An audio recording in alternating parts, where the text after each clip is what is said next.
अवैध की राह बड़ी धोखाधड़ी होती है। दीपा ने इस राह पर एक बार कदम रखा तो वह संभल नहीं पाई। फिर इसका जो परिणाम निकला वह बड़ा ही सिद्धांत था। घटना 18 मई 2018 की है। माधव नगर थाने के थाना प्रभारी गगन बादल अपने कार्यालय में बैठे हुए ज्वालामुखी कार्य कर रहे थे। तभी उन्हें सूचना मिली कि थाना क्षेत्र के वल्लभ नगर में मां बाड़ेश्वरी मंदिर के सामने रहने वाली दीपा वर्मा के घर से बड़ी मात्रा में धुआं निकल रहा है। शायद वहां आग लग गई होगी। यह थाना मध्य प्रदेश के जिला मजहब के अंतर्गत आता है। थाना प्रभारी ने यह जानकारी फायर विभाग के अलावा एसपी सचिन अतुलकर को भी दे दी। इसके बाद उसने खुद को सूचित किया कि अतिथि के प्रस्थान के लिए प्रस्थान कर गया है। जब तक वह अमेरिका में था तब तक फायर डिपार्टमेंट की गाड़ी भी वहां पहुंच गई थी। पता चला कि दीपा वर्मा के घर में आग लग गई थी। इससे पहले कि अग्नि भयावक रूप में फायरवॉल कर्मी वहां पहुंचे थे। उन्होंने कुछ देर में आग बुझा दी। आग बुझने के बाद मिर्जा चॉकलेट के साथ थाना प्रभारी जब उस मकान के अंदर के इलाके में तो किचन में लिहाफ कलाकार पड़े मिले। वह अधजले थे। उन गोदामों से गोदाम उठ रहा था। फायरवॉल ने उन अधजले लिहाफ गद्दों को निकाला तो वहां का नजारा देखकर पुलिस चौंक गई, क्योंकि उन लिहाफ गड्ढों के नीचे एक महिला का शव और मुंह लगा हुआ था। वह दोनों कलाइयों की नशे में भी कटी हुई थी। साथ ही उस गार्डन पर अपार्टमेंट हथियार का घाव था। मकान मालिक ने 35 साल की दीपा वर्मा के रूप में पहचान बनाई। उसने बताया कि अशोक वर्मा के साथ इस मकान में 5 महीने तक रह रही थी। अशोक के अलावा इसके पास और भी कई युवा आए थे। कुछ ही देर में एसपी सचिन अतुलकर और एफएसएल अधिकारी डा प्रीति भी टीम के साथ मकबरे पर पहुंच गई। पुलिस ने जब जांच की तो पुष्टि हुई कि खून के धब्बों के अलावा सामान भी अस्तव्यस्त मिला। फार्म हाउस का दरवाजा भी खुला था। इससे यह अनुमान लगाया गया कि घटना से पहले दीपा और आतंकवादियों के बीच संघर्ष हुआ होगा। इसके बाद उसकी हत्या कर किचन में ले जाकर अंतिम संस्कार की कोशिश की गई। मृत्यु को अंतिम संस्कार का तरीका भी अनोखा था। दीपा वर्मा की हत्या के बाद हत्यारे ने दीपा वर्मा की नली चूल्हे से निकालने के बाद उसे दीपा वर्मा के साथियों के बीच डालकर ऊपर से लिहाफ गड्ढे डाल दिया। फिर रेगुलेटर से गैस एक करके आग निकली थी। इससे इस बात का खतरा को बल मिलाना कि हत्या का मामला अवैध अपहरण से हो सकता है। दीपा वर्मा की हत्या की सूचना पाकर भैरवगढ़ में जेल रोड की ज्ञान टेकरी पर रहने वाला दीपा का भाई भी मौके पर पहुंच गया। उसने दीपा के साथ लिव इन रिलेशन में रहने वाले अशोक शर्मा पर उस पर हत्या का आरोप लगाया। उसका कहना था कि दीपा पिछले 8 सागरों से अशोक के साथ रह रही थी। पुलिस ने दीपा के भाई की हत्या का मामला दर्ज कर लिया। पुलिस ने जरूरी कार्रवाई कर दीपा के शव को भेज दिया। पुलिस ने दीपा के साथ लिव इन रिलेशन में रहने वाले अशोक के बारे में जानकारी हासिल की। पता चला कि अशोक पहले से विवाहित है। वह ब्याहता गांव में रहता है। वह दीपा के पास 1 से 2 दिन में चक्कर लगाता था। पिछले 3 डॉक्टरों के विशेषज्ञों ने दीपा को जिंदा जला दिया था। देर रात से पहले दीपा के साथ बलात्कार किया गया था या नहीं, इस जांच के लिए उस स्कूल की बनीकर सागर जिले की लैबोरेटरी को भेजा गया था। मामला गंभीर था, इसलिए सपा सचिन अतुलकर ने माधव नगर के थाना प्रभारी गगन बादल के नेतृत्व में एक टीम पुलिस बनाई। भिखारी बी एस मंडलोई, संजय राजपूत आदि के साथ साइबर सेल के प्रभारी इंस्पेक्टर दीपक शिंदे और संतोष राव उनकी टीम में शामिल हुए। इंस्पेक्टर शिंदे ने सबसे पहले अशोक को पूछताछ के लिए बुलाया। अशोक ने बताया कि वह पिछले 8 वर्षों से दीपा के संपर्क में था, इसलिए वह अब उसे क्यों मारेगा। साथ ही उसने बताया कि गैर मैरिमो जुड़गी में दीपा अन्य कई गारंटियों को अपने पास बुलाती थी और उनके साथ मौज मस्ती करती थी। उसने उसे कई बार समझाया, लेकिन दीपा ने अपनी आदत नहीं बदली थी। अशोक ने दीपा के कर्मियों का नाम भी पुलिस को बताया। उनमें 2 को पुलिस ने पूछताछ के लिए जज में ले लिया। दोनों से पूछताछ में दीपा की एक और प्रेमिका का नाम डायमंड ऑटोमोबाइल का नाम सामने आया। डेमोक्रेट देवास रोड पर रहता था। इंस्पेक्टर दीपक शिंदे और थाना प्रभारी गगन बादल दोनों टीम के साथ डेमोक्रेट के घर जा धमाके। संयोग से डेमोक्रेट घर पर ही मौजूद था। उसके दोनों हाथ की अंगुलियों में अंतिम घाव थे। इंस्पेक्टर शिंदे की चोट देखकर ही समझ आ गया कि दीपा वर्मा कातिल के हाथ लग गए हैं। इसलिए उन्होंने सीधा सवाल किया, दीपा को तूने क्यों मारा? डेमोक्रेट को ऐसी उम्मीद नहीं थी कि पुलिस इतनी जल्दी उस तक पहुंच जाएगी। निरीक्षक शिंदे का प्रश्न सुनकर वह हतप्रभ सा रह गया। वह इधर उधर की बातें करने लगा। तभी पुलिस ने उस घर की सैर ली तो घर में छिपाकर रखे खून सेने कपड़े और दीपा के दोनों मोबाइल फोन मिल गए। इसके बाद डेमोक्रेट के पास के लिए कुछ भी नहीं बचा था, तो उसने ले लिया नाव अपना जुर्म विश्वास कर।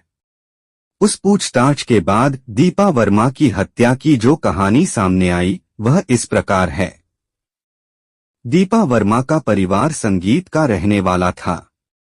भैरवगढ़ इलाके में जेल रोड की ज्ञान टेकरी पर दीपा की मां अपने 2 बेटों के साथ रहती थीं।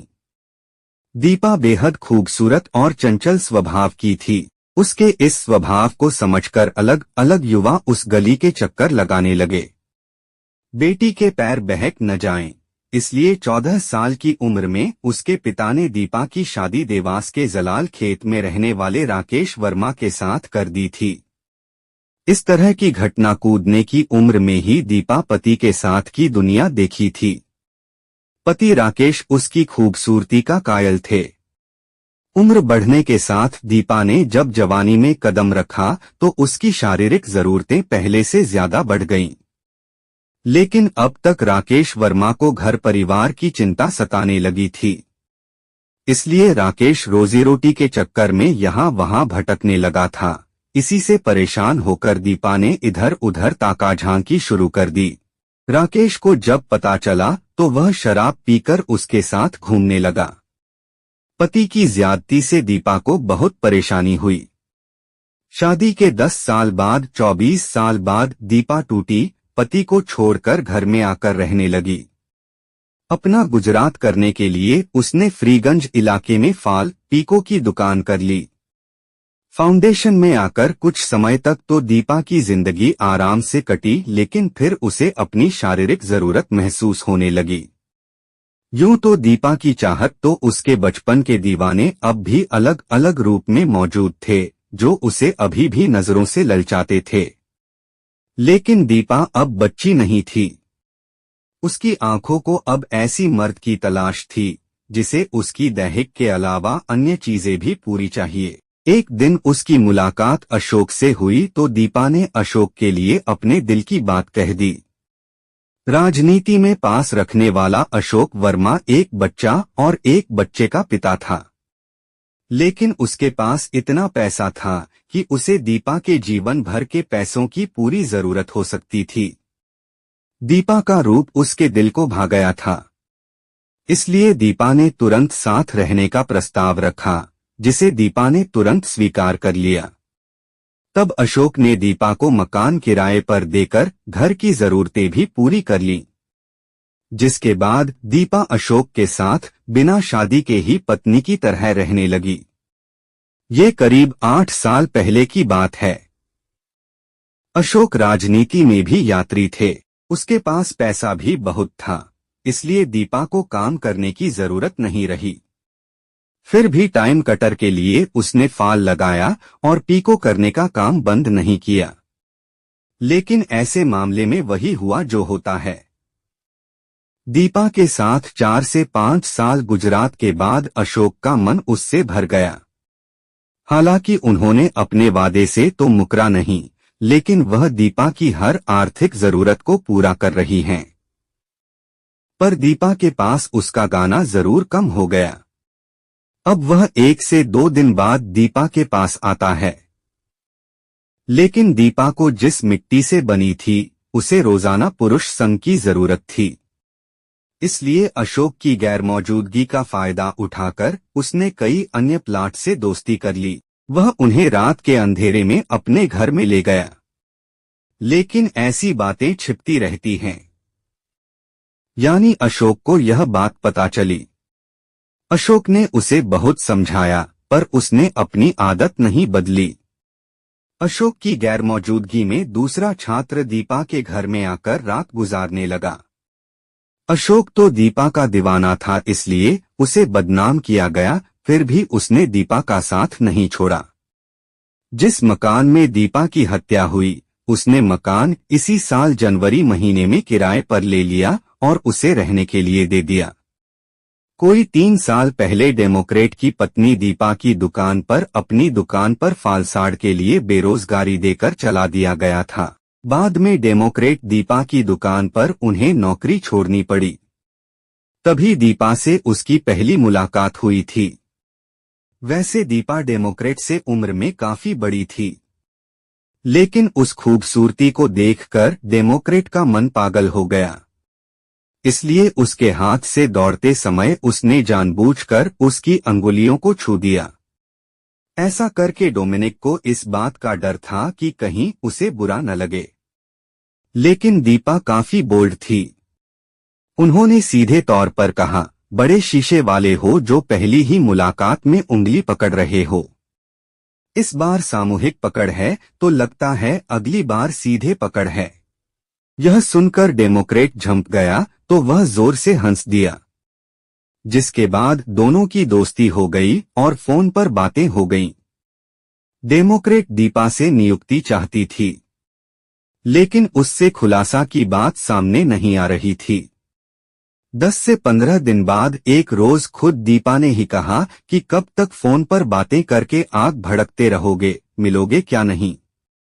मिलना तो चाहता हूं, कहाँ मिलूं? ये बात समझ में नहीं आ रही है।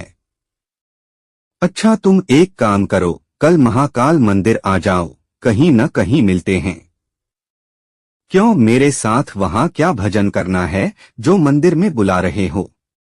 सीधे मेरे घर आ जाओ, वहीं तुम बजाओगे। दीपा ने अपने घर का पता बताया। उसी दिन शाम को डेमोक्रेट दीपा किराए वाले मकान में पहुंच गई। दोनों ने एकांत का लाभ उठाया, अपनी अपनी हसरतें पूरी की। जल्द ही दीपा ने डेमोक्रेट को अपनी अदाओं से वश में कर लिया। इसके बाद डेमोक्रेट पर काफी पैसा भी लुटाना लगा था। दीपा से मुलाकात में परेशानी न हो इसलिए डेमोक्रेट ने उसके पति अशोक से भी दोस्ती बना ली थी। जब मन होता है दोनों शराब और चिकन की पार्टी भी करते हैं। लेकिन कुछ समय बाद ही डेमोक्रेट को पता चला कि अशोक दीपा का पति नहीं है, बल्कि वह उसके साथ रहल बनकर रह रही है। इतना ही नहीं, दूसरे और स्थापत्य के साथ भी दीपा के संबंध होने की वजह से डेमोक्रेट को लगा दिया गया। यहाँ तक कि डेमोक्रेट जिन दोस्तों को दीपा के यहाँ ले जाया गया था, उनके साथ भी दीपा ने अवैध संबंध बनाए थे। डेमोक्रेट ने दीपा को बताया कि वह ऐसा न करे, लेकिन उसने उल्टे डेमोक्रेट से ही ऑफर बंद कर दिया। डेमोक्रेट से मुलाकात की चाहत में उसने किसी से बातचीत की। डॉक्टर की पत्नी को भी यह जानकारी मिली कि उसका पति दीपा का नाम किस महिला के पास है। डॉक्टर की पत्नी से लगातार झूठ बोलती रही। जब उसने दीपा से इंक्वायरी नहीं की तो वह उससे झगड़ने लगी। एक दिन डेमोक्रेट दीपा के पास गया तो वहां उसके 2 दोस्त कुक्कू और रवि मिले। दीपा ने उस दिन डेमोक्रेट को घर से बाहर कर दरवाजा बंद कर दिया था। धर्मेंद्र अपने घर वापस आ गए, लेकिन उनकी नजरें दीपा की कुक्कू और रवि के साथ अय्याशी की तस्वीरें किसी फिल्म की तरह चलती रहीं। इसलिए सुबह ही वह फिर से दीपा के घर पहुंच गया। उस समय दीपा यात्रा थी। कुक्कू और रवि के साथ मस्ती करने के फेर में रात भर शायद वह सोई नहीं थी। इसलिए अपनी नींद में खलल पैदा होने से वह डेमोक्रेट पर नाराज हो गए को उल्टा सीधा बोल गई। यह देखकर डेमोक्रेट का खून खोल उठा और उसने दीपा की तारीफ की। उसने कहा कि दोनों कलाइयों की नसें भी कट का आकलन है। जिस कमरे में खून निकला और वह बेहोश हो गई। अब वह उसे जीवित नहीं रखना चाहता था। जैसे वह उसे खींचकर रसोई में ले गया और उसकी सलवार उतार कर उसने कमरे का पाइप गैस चूल्हे से निकाला कर उसके दोनों दांतों के बीच में पंख कर ऊपर से जीवन दरी गद्दा डालकर गैस चूल्हे से गैस चालू कर दी। फिर मुझे लगा कि वह वहां से चला आया है। उसने सोचा कि नमूना विश्लेषण के बाद लोग इसे दुर्घटना समझेंगे और वह बच जाएगा।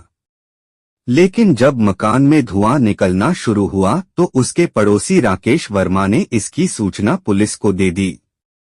डॉक्टर से पूछताछ के बाद पुलिस ने उसे कोर्ट में पेश कर जेल भेज दिया। बेडरूम का दरवाजा कैसा है, यह बात पुलिस को पता नहीं चली। मजहबी के आईजी राकेश गुप्ता ने केस का खुलासा करने वाली पुलिस टीम के कार्य की घोषणा करते हुए कहा,